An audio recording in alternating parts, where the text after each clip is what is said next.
আসসালামু আলাইকুম। নেমাতপুর খামারবাড়ি পক্ষ থেকে স্বাগতম। আজকে আমরা পরিচিত হব হাঁসের একটি মারাত্মক ভাইরাসজনিত রোগ, সেটা হচ্ছে ডাক প্লেগ রোগ। যে রোগটি হলে 90 থেকে 100 ভাগ হাঁসের মৃত্যু হার নিশ্চিত। এ রোগের চিকিৎসা হচ্ছে রোগ হওয়ার আগ মুহূর্তেই কিন্তু আপনাকে ভ্যাকসিন করে নিতে হবে। যদি আপনি ভ্যাকসিন না করেন সেক্ষেত্রে কিন্তু আপনার খামারে যদি একবার ডাক প্লেগ রোগ প্রবেশ করে সেক্ষেত্রে কিন্তু কোনো হাঁসই বাঁচানো সম্ভব নয়। তাই যারা এখনো ভ্যাকসিন করেননি তারা অবশ্যই আপনাদের নিকটতম প্রাণী সম্পদে যোগাযোগ করে আপনারা ভ্যাকসিনটি করে নেবেন। যারা ভুলবশতে, কারণবশতে বা বিভিন্ন কারণে এখনো ভ্যাকসিন করেননি তারা কি দেখে বুঝবেন যে আপনার হাঁসে ডাক প্লেগ রোগ হয়েছে? আসুন আমরা সেটাই জানি। আপনার হাঁস হঠাৎ করেই আক্রান্ত হয়ে অধিক হারে মৃত্যু শুরু করবে, আপনি বুঝতেই পারবেন না আপনার হাঁসে কি রোগ হয়েছে। হঠাৎ করেই কিন্তু আপনার হাঁস মৃত্যুবরণ করতে পারে।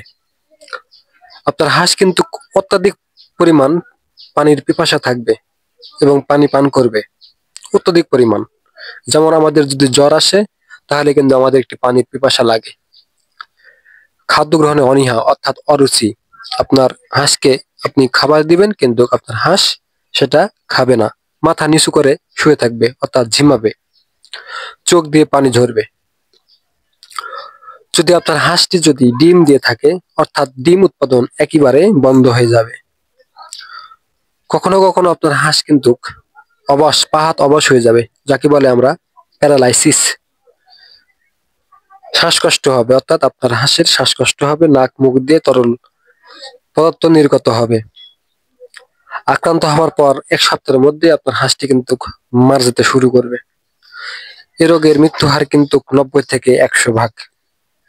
তবে যারা এখনো ভ্যাকসিন করেননি তাদের খামারে যদি এসব লক্ষণ প্রকাশ পায় সেক্ষেত্রে আপনারা কি ব্যবহার করবেন। তবে আমি আগে বলিনি, যদি এই ধরনের কোনো লক্ষণ আপনার হাঁসের খামারে প্রবেশ করে তাহলে অবশ্যই আপনাদের নিকটতম প্রাণী সম্পদে যোগাযোগ করবেন। তারপরেও আমার অভিজ্ঞতা থেকে আমি যতটুকু জানি বা বলছি, এই খামারটা কিন্তু আমার নিজস্ব খামার। যদি আপনার খামারে এসব লক্ষণ প্রকাশ পায় এবং ডাক প্লেগে আক্রান্ত হয়ে যায় তাহলে আপনি যেসব চিকিৎসা দিবেন সেটা হচ্ছে সিপ্রোফ্লক্সিন জাতীয় ওষুধ। আমি আবারও বলছি, সিপ্রোফ্লক্সিন জাতীয় ওষুধ, যেমন সিটাফক্স অপসনিন কোম্পানি বাজারজাত করেছে, সিপ্রোসিন ভেট স্কয়ার কোম্পানি বাজারজাত করেছে, অ্যানোরক্সন 10 বা অ্যানোরা 10, সিনোফ্লক, সিপ্রোসল ইত্যাদি যে কোনো একটি ওষুধ 1 মিলি অর্থাৎ 1 মিলি ওষুধ 2 লিটার পানিতে মিশিয়ে 5 থেকে 7 দিন খাওয়ালে উপকার হয়। তবে এই ওষুধটি খাওয়ালে উপকার হয়, তবে আপনাকে বলি, ডাক প্লেগ রোগ আক্রান্ত হলে কিন্তু আপনাকে ধরে নিতে হবে আপনার খামারে 90 থেকে 100 ভাগ হাঁস মৃত্যুবরণ করার একটা ঝুঁকি থাকে। তবে আপনি যদি এসব ওষুধ আপনি ব্যবহার করেন সেক্ষেত্রে কিন্তু কিছুটা ঝুঁকি কমবে, যদি আপনার কপাল ভালো হয় এবং আল্লাহ তাআলা চাইলে আপনার হাঁসটি সম্পূর্ণভাবে সুস্থ হবে। এই রোগ এমন একটি রোগ, এটা আমরা জানি যে হাঁস মুরগি বা গবাদি পশুর 2 ধরনের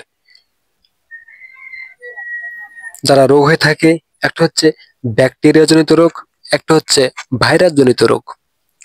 আমরা শুনেছি, জানেছি, সেটা হচ্ছে ব্যাকটেরিয়া রোগের চিকিৎসা থাকলেও আমাদের এই বাংলাদেশে হিউম্যান বা এই ভেটেরিনারি যেটাই বলেন, ভাইরাস জনিত রোগের তেমন কোনো চিকিৎসা এ পর্যন্ত বের হয়নি।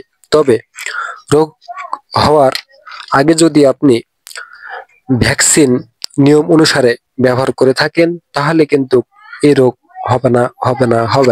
তবে ভ্যাকসিন করলে যে আপনার রোগ হবে না সেটা না, তবে রোগের হওয়ার যে চান্স থাকে হয়তোবা 80-90 ভাগ, সেখান থেকে হয়তোবা 10 ভাগে নেমে আসবে। তবে ভ্যাকসিন করলে অধিকাংশ এই রোগটি হয় না, যেটা আমার পূর্বের অভিজ্ঞতা থেকে আপনাদের বলছি। এ রোগের যদি আপনার পার্শ্ববর্তী খামারে যদি এ রোগে আক্রান্ত হয় কোনো হাঁস, তাহলে যদি আপনার খামারটি 100 গজের ভিতরে থাকে, সেক্ষেত্রে আপনার খামারে এই রোগটি আসার একটি চান্স থাকে। বাতাসের মাধ্যমে ভাইরাসজনিত রোগ কিন্তু ছড়ায়। এদিকে আপনি একটু সতর্ক রাখবেন। এবং হাঁস যেখানে আপনি লালন পালন করেন, অর্থাৎ আমরা গ্রাম্য ভাষায় বলি হাঁস চরানো, সেখানে যদি আশপাশে যদি কোনো হাঁস যদি ভাইরাসজনিত রোগে আক্রান্ত থাকে, তাহলে কিন্তু এই রোগ আপনার খামারে প্রবেশ করতে পারে। তাই এটি একটি লাভজনক পেশা বা লাভজনক ব্যবসা। এটাতে আপনি যে পরিমাণ ইনভেস্ট করবেন তার থেকে ডবল লাভ, ডবল 3 ভাগের লাভ। কেমনে করে সম্ভব? সেটা হচ্ছে, আপনি যদি 1 লাখ টাকা ইনভেস্ট করেন, সেক্ষেত্রে আপনি এই খামার থেকে 3 লাখ টাকা আপনি হাঁস বিক্রি করতে পারবেন। কিন্তু এটার কিছু মৌসুম রয়েছে, যেমন আপনাকে এমন ভাবে হাঁস তৈরি করতে হবে, এই হাঁসটা যেন শীত মৌসুমে যেন আপনার বেচার উপযুক্ত হয়। আমরা জানি আমাদের বাংলাদেশে উত্তর অঞ্চলে শীতের মৌসুমে কিন্তু একটি হাঁসের ব্যাপক পরিমাণ চাহিদা থাকে। অর্থাৎ আপনাকে এমন ভাবে হাঁস তৈরি করতে হবে, অর্থাৎ আপনাকে হাঁস নিতে হবে বর্ষার শেষ ভাগে এসে।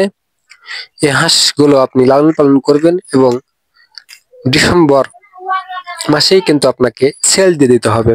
অর্থাৎ ডিসেম্বর মাসে কিন্তু আমাদের উত্তর অঞ্চলে হাঁসের দাম অধিক পরিমাণ হয়ে থাকে। একটা করে হাঁস কিন্তু 500 থেকে 600-এর ভিতরে বিক্রি হয়ে থাকে।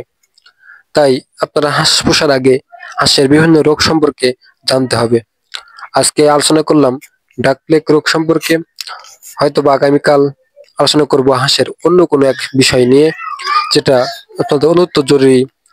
তাই আপনারা বেকার না থেকে অবশ্যই একটা হাঁসের খামার তৈরি করতে পারেন, মুরগির খামার তৈরি করতে পারেন, গরুর খামার তৈরি করতে পারেন, ছাগলের খামার তৈরি করতে পারেন।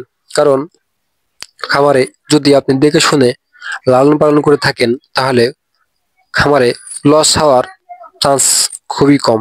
তাই আমরা আসুন সবাই উদ্যোক্তা হই, কারণ চাকরির পিছনে না ছুটে, নিজের টাকা অন্যর হাতে না দিয়ে, নিজেরাই আমরা সেই পরিমাণ টাকা ইনভেস্ট করে আমরা নিজেই স্বাবলম্বী হই।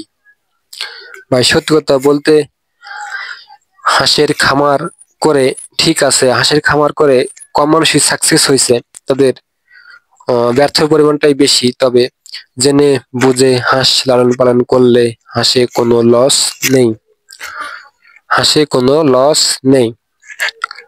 তাই সর্বশেষ আপনাদের কাছে একটি আমার অনুরোধ, যারা এই চ্যানেলটি সাবস্ক্রাইব করেননি, তারা অবশ্যই চ্যানেলটি সাবস্ক্রাইব করে পাশে থাকবেন এবং পাশে থাকা বেল আইকনটি বাজিয়ে দিবেন। কারণ আপনার একটি সাবস্ক্রাইবের বিনিময়ে, আপনার একটি শেয়ারের বিনিময়ে, আপনার একটি লাইকের বিনিময়ে আমার হাঁস পালন করার উৎসাহ বেড়ে যেতে পারে এবং আপনাদের নতুন নতুন ভিডিও বানাতে আমার উৎসাহ বাড়বে।